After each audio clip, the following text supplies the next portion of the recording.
অন্তর্বর্তীকালীন সরকারটা কিন্তু সংবিধানের 90 ধারার সরকার না যে আপনি নির্বাচন করতে আসছেন। দুই কারণে, একটা হচ্ছে কোনো রাজনৈতিক দলের নেতৃত্বে জুলাই আগস্টে পরিবর্তন হয় নাই, যদিও আমরা রাজনৈতিক কর্মী, আমরা এই আন্দোলনে অংশগ্রহণ করেছি।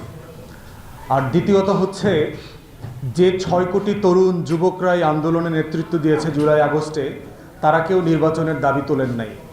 আপনি আপনাদের তো প্রচুর দেয়াল লিখন আমি দেখলাম, আপনাদের চোখে পড়েছে কিনা যে অবিলম্বে নির্বাচন চাই এমন কোনো দেয়াল লিখন দেখেছেন আপনারা? ঢাকাতে আমি দেখি নাই। 6 কোটি তরুণ বলে নাই আমরা ইমিডিয়েটলি নির্বাচন চাই। তাহলে এই সরকারের ম্যান্ডেটটা আমাদের বোঝা দরকার যে তরুণদের সরকার, তরুণরা কি চায়। আমাদের রাজনীতি হইল নির্বাচন দেন, টেন্ডার, চাঁদাবাজি, দখলদার। এখন দেখতে পাচ্ছেন না আপনারা, সরকার পরিবর্তন হয়েছে, চাঁদাবাজ তো পরিবর্তন হয়েছে, চাঁদাবাজি পরিবর্তন হয়নি। সব জায়গায় দেখেন শুধুমাত্র চাঁদাবাজদের তালিকা পরিবর্তন হয়েছে, ভাগাভাগি করে আমরার মতো করে চলছে, তোমরা আমরা ভাই ভাই আর কি। আপনি দেখবেন রাজনৈতিক ছত্রছায়ায় সারা বাংলাদেশের হাট ঘাট, মাঠ, বাস স্ট্যান্ড, হকার, ফেরিওয়ালা সব দখল হয়ে গেছে।